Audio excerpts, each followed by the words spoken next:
You know, the things I love about denim are actually things that a lot of consumers don't really like, I would say. What's the biggest lie about denim? Do you want to tell us the myth about shrinkage? Selvedge or stretch? Lightweight or heavyweight? Neppy or clean twill? What about the lie that freezing your jeans will kill bacteria? Japanese fermented soybeans, like natto, it goes really well with indigo soba. Interesting. So we have edible jeans actually. Merhaba, ben Gülfem Şanto Erkaya. Merhaba, ben Ebru Debba. Bugün gene çok heyecanlıyız çünkü çok güzel bir konumuz var. Denim kumaşı, çok şaşırdınız. Ve çok da değerli bir misafirimiz var. Evet, misafirimiz biraz uzaktan geliyor ve bu bölümü İngilizce olarak devam edeceğiz. And coming from far and away, this episode we have with us Henry Wong, and I'll let Henry introduce himself. But before I do that, I have a small anecdote actually with Henry, which I would like to tell you about as well. When I just went out from my hotel in San Francisco in a random place, I saw somebody walking across the street, and I was so intrigued with his outfit, and I was like, oh my God, this guy is so cool. He has the best clothes. And then I was like, oh, it's Henry. Of course, who else? So welcome, Henry.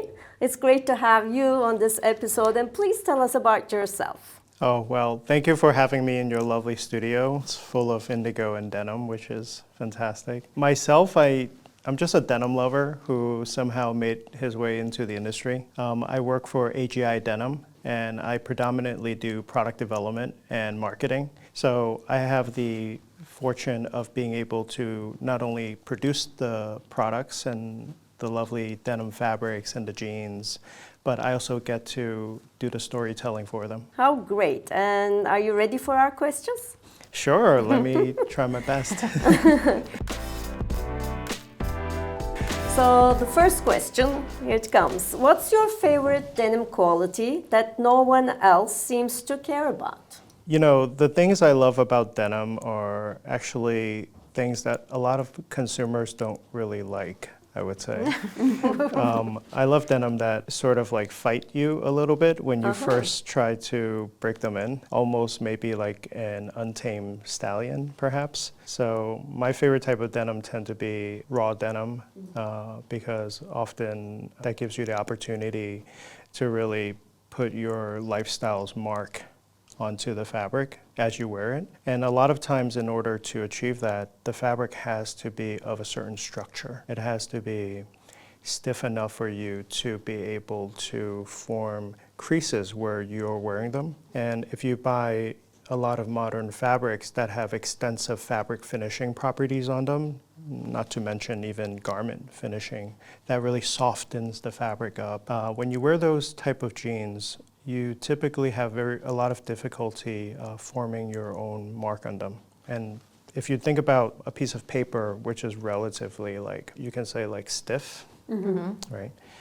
Versus something that's really soft and drapey, like a silk fabric, a silk scarf. The piece of paper allows you to form creases on them. So your body is actually forming creases on this denim blank piece of paper, this raw denim, when it's stiff, and you could put all your wear pattern on it. And over time, the parts that have those creases, they discolor and they get what we call a wear pattern on it. And that's just what looks so beautiful to me. When you were saying it was comparing to paper and silk, I was thinking paper in your sense, when you were talking, paper was something comfortable because you can play around and you can, whereas silk, you have to be delicate and really gentle with it. With paper, you are more comfortable, as in denim, right?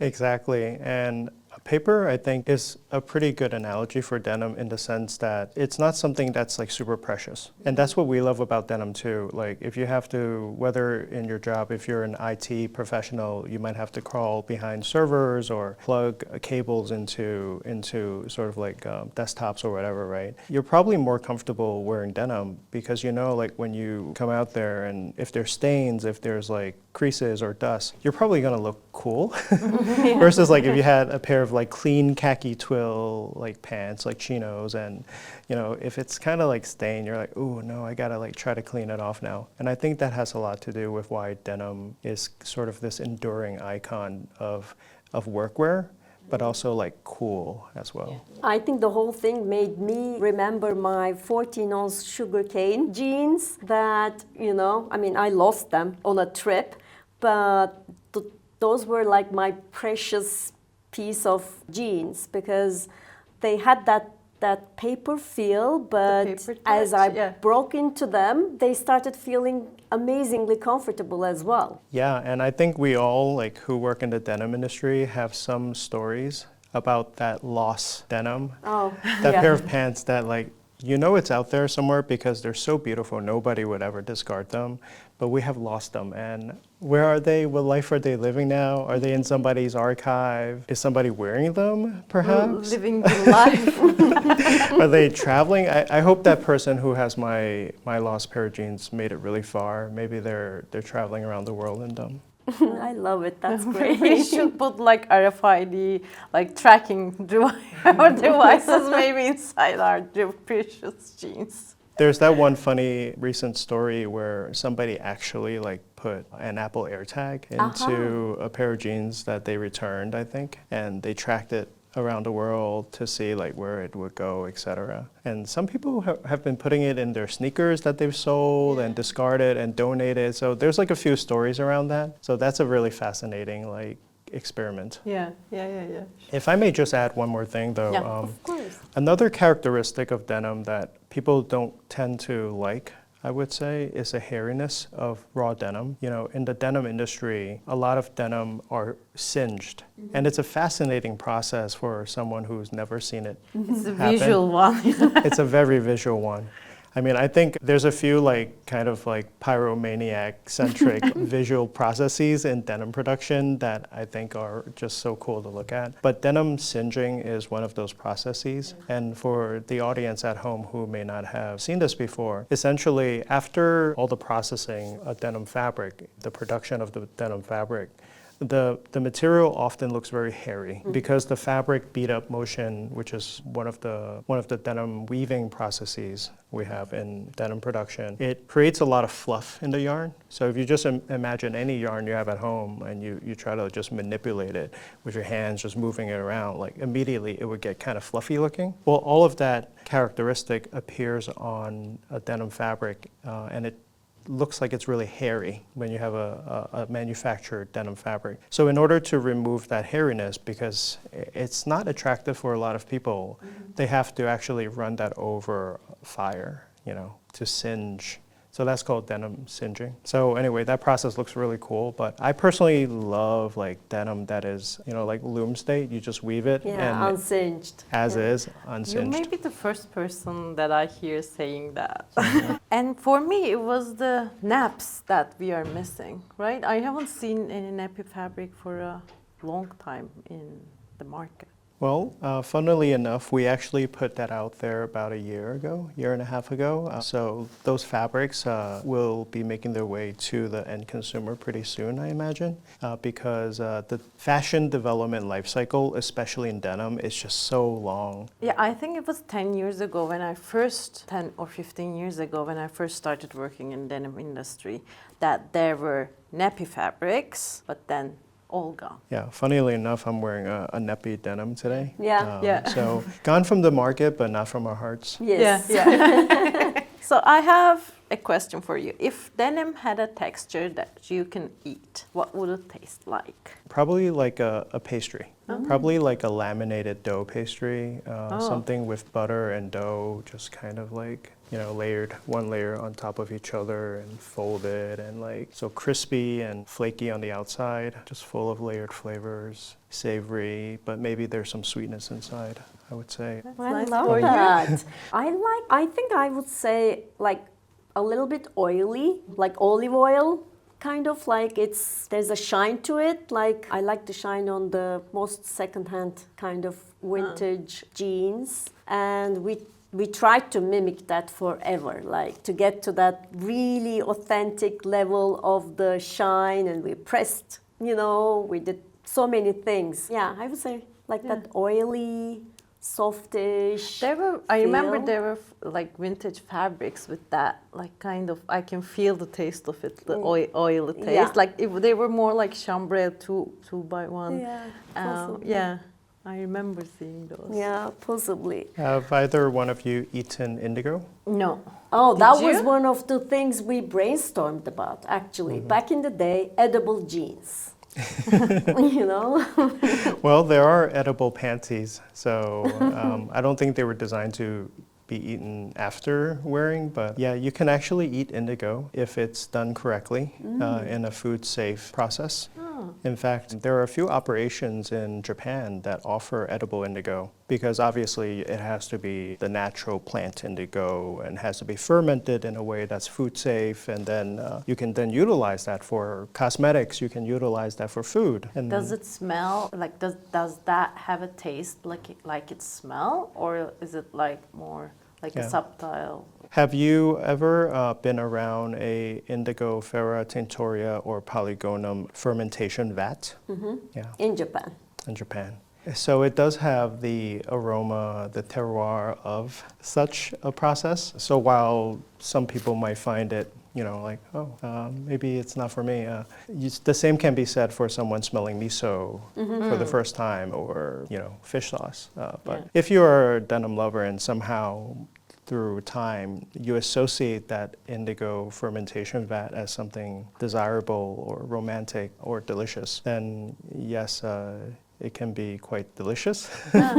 So in recent times, I actually have been eating this one indigo soba, which after cooking and rinsing, you can hardly find any of that indigo vat residual flavor at all. But in fact, there are ways to enhance that kind of like taste to help bring it to life. And I found that if you like fermented food, like I do, the Japanese fermented soybeans, like natto, it goes really well with indigo soba. Interesting. So we have edible jeans, actually. Edible indigo. Edible indigo. Yeah. Not the jeans, edible indigo. Well, if you weave the soba into some sort of a weave, yes, perhaps. Lots of ideas today. Yeah, so Henry, coming from the product development side, I bet you're getting like all these crazy ideas about developing new fabrics, and I wanted to ask you what's the weirdest fabric request that you had to work on? Coming up in the industry, I always thought it was really funny when a fashion designer came into a denim showroom and they look at like one fabric's like wash range from the same fabric rinsed, the same fabric like stone washed, the same fabric which is like bleached down just to like show what the fabric can do. When the fashion designer says, I want to now order some sample yardage in this stone wash, give me some 20 yards of this stone wash fabric, I always thought it was really funny. But somehow like this strange request became something to make you wonder, like, why not? Why can't we sell fabric instead of raw fabric that has been stonewashed? So I would say there really is no bad requests or strange requests, because those strange requests are actually kind of interesting. Like I love it when somebody asks me like, why can't we just like weave the jeans, right? So yeah, now we're thinking about stuff like that, right? And like if you could design, because you're in the designing part of the denim fabric like from scratch, if you can design one fabric with no rules, with no limitations, let's say, what would you do? Your dream? Oh no, it's fun. I mean, I just don't have a good answer for it, because if I were to design a fabric from scratch with no limitations, I almost wonder if that wouldn't be so much fun, now that I think about it. Because the parts that I love most about denim product development are the challenges, right? Like you have to design a fabric no heavier than 10 ounces, but it needs to look like a 14-ounce rigid denim. Or I need a fabric that maybe has some sort of like a cooling aspect, but I don't want any polyester. Or so maybe I just enjoy the challenge I Or maybe like that reply. Yeah, me too. Like I wasn't. I was thinking about some like new yarns and stuff that you want to try, but that was a beautiful answer. Yeah. If I thought some more about it though, I'd probably come up with like 10 things I would want. Because I'm doing that now. Like I'm looking to make a jean that doesn't fade further, you know? I'm looking for, we're working on a lot of things right now. So why don't I just like talk about all of it and we can decide whether we'll keep them in, because some of it might be too early or too much of a secret. Nobody's ever kept me from talking about my developments, but we're trying to make a jean that gets blacker the more you wash it. So it's a black jean that keeps getting blacker. We're trying to make a jean that changes color in the middle of Times Square, interviewing people coming out of like stores. I was just like, I had them on camera.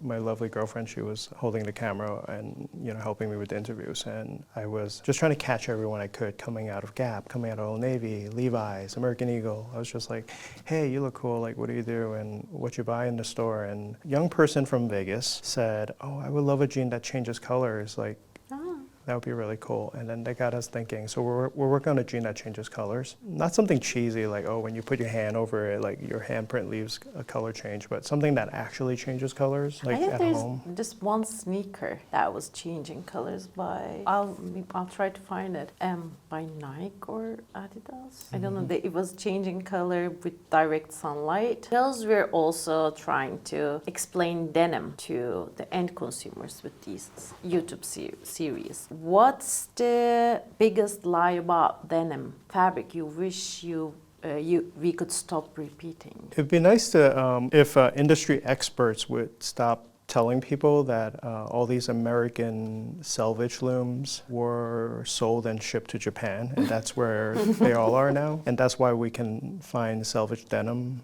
only in Japan, right? That would be nice to not have to see. And how about you, Ebru? This is actually a little tricky one, because my reply will put also my thinking into a dilemma, because I still work within the industry. But I would say, like answering this question personally, I would definitely say that saying it's okay to add more stretch into your jeans is something that we should stop, because we already have added enough. And I remember the industry when it was like a no-no to have any stretch in your jeans. I think, we've progressed the product a lot by adding the stretch into it, but then we have to keep it as is, some aspect as well. So I got one more for you. What about the lie that freezing your jeans will kill bacteria? So it's a lie, right? Freezing the jeans? Freezing your jeans will probably kill parasites if you have like somehow gotten parasites onto your jeans, but freezing them won't kill bacteria.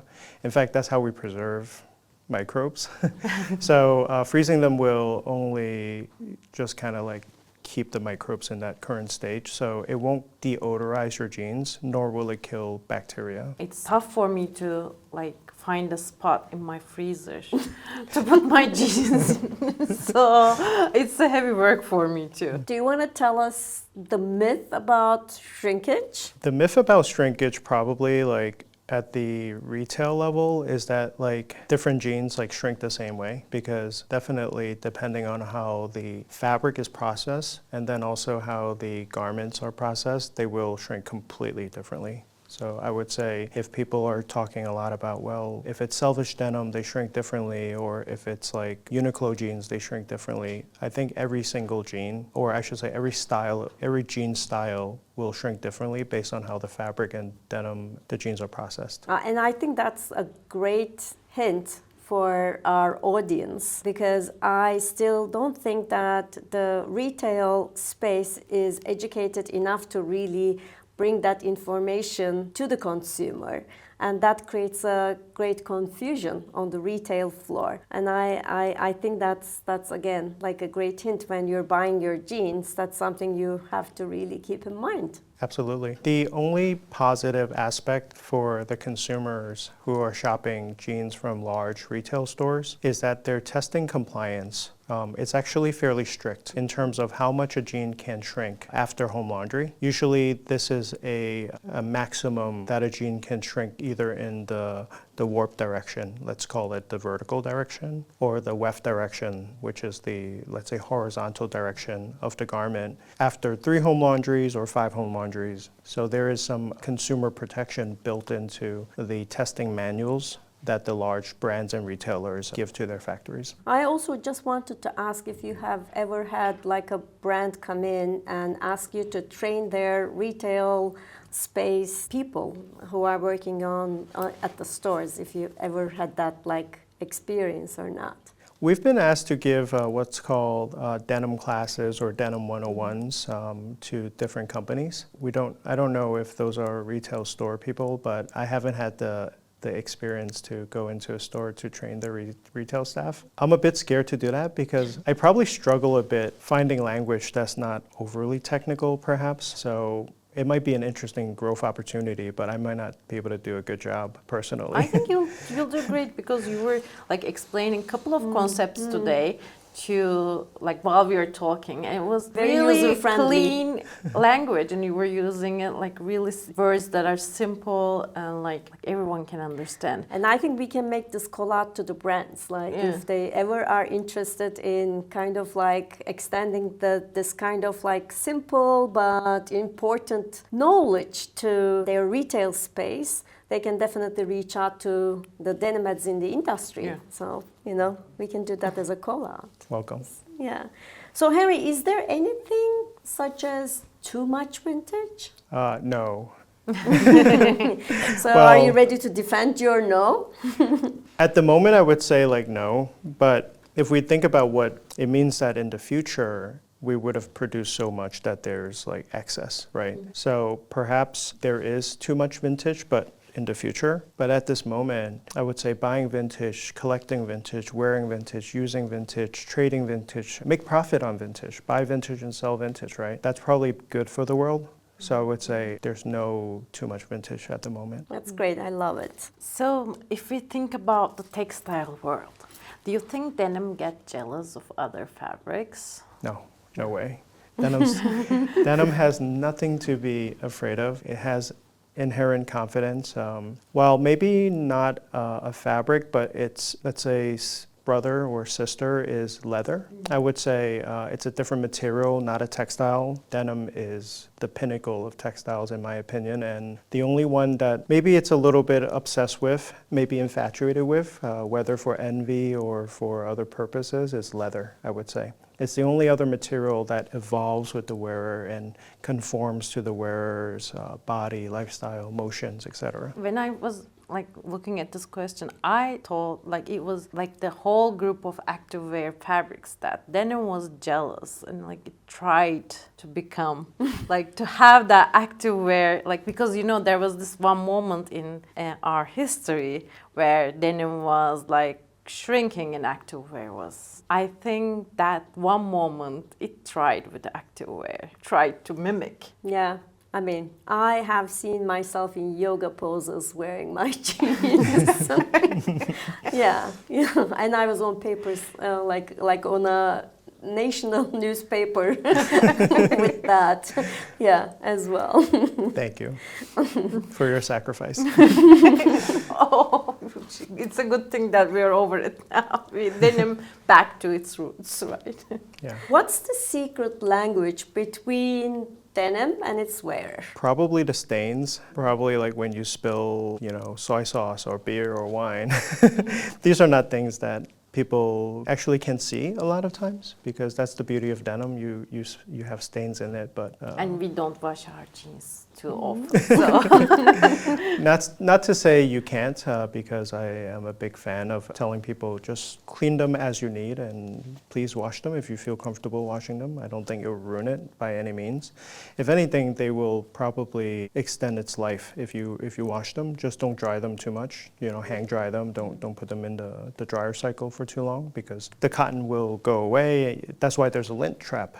right? The lint trap captures all your jeans. Keep them in the pants, don't put them in the lint trap. But yeah, the secret language is probably like all the pain, all of the things that make you grow stronger as a person. You know, when you're sad, you're wearing your jeans. When you're happy, you're wearing your jeans. But if you spill beer and wine, that could be something happy or something sad. And if they're in your jeans, nobody has to know.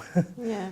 How about you, Gülfem? What would you say? I think it's kind of a silent language, like with all that creases you were mentioning, like it's like remembering, like a secret language where it remembers you and lives with you and understands you. I think like a silent one. Yeah, all the joys and the heartbreaks together. Yeah. And our last question in this section, we want to ask to our audience as well, like if you can leave it in the comments, but we want to ask Henry, what's a detail in denim fabric that gives you goosebumps? The color. Definitely the color. And it's not just blue, right? People always say like your favorite color must be blue. Blue is actually probably my least favorite color because it pales in comparison to what indigo does. And they perform different, like a blue pigment and indigo pigment under like, photospectrometers, they perform different. So the beauty of indigo, when it fades, when it has layers, it reflects light a little differently. And when there's a really beautiful example of that, there's an energy that irradiates from the indigo like to your eyes, I feel. Maybe I'm just sensitive to it, but that's what gives me goosebumps when I see beautiful, deep indigo. Yes, there's Yeah, this. it's the color, right? Yeah, for you it's the I color. was thinking about that and I was like, okay, I couldn't come up with like one specific aspect, but when now Henry explains the color, yeah, I think it's the color. And it's like how that color is also processed, like the whole oxidation process is just something so amazing. It's how deep and rich it is. Yeah, and I loved it, like the way it changes, like, it's just like, yeah, it's great. Yeah. Yeah. And now we have our favorite part, or Gülfem's favorite part. We have the rapid fire questions, and Gülfem, you want to go with that? Yeah. We'll start with this or that. Selvedge or stretch? Selvedge. Lightweight or heavyweight? Heavy. Neppy or clean twill? Neppy. Slubby or flats? Slubby. That was an easy one, I guess. Like, he didn't hesitate a moment. So, true or false? The best denim is made on old looms. True. The color of indigo changes with your mood. Yes. You can judge denim quality just by touch. No. What was the reason? Like because you think about it? Well, quality is a very subjective word. In our industry, industrially, quality means a set of very specific parameters. It means tear tensile strength after a certain condition that has been set upon it, like home laundry, is it 3-home laundry, 5-home laundry, etc. Quality means light fastness, after light fastness to UV, light fastness to other things, ozone, for example, right? So quality has some very specific parameters, including consistency. So when you talk to people who are professionals in denim and we talk about quality, these qualities were designed to give the mass consumer like a very consistent product in the manufacturing of that product. But as a denim lover, I may not like those things, actually. Let me give you an example. Maybe as a denim lover, I actually prefer a product that feels unique. So often I would chase after hand-dyed products or hand-woven products. These are unique products. They're like works of art, right? They're like paintings. So if you collect art, you would prefer unique works of art versus like a printed edition, which is, often mass manufactured in editions of 100 to 100,000, tens of thousands, right? So in that scenario, these works of art would be unique and desirable for me as a denim lover, but it would actually fail the quality testing of these large brands and retailers. So that's an example of why you can't just touch a product and judge its quality, because the definition of quality is yet to be established. Yeah. I think this is a great place to end. Yeah. And it was so great having you, Henry, here. Thank you. Thank you for coming. Thank you for joining us. And don't forget to follow us Dibs and Friends. Like comment and share and everything. And thank you again. I want to thank Henry in person as well. Like, thank you for joining us today. But see you in the next episode.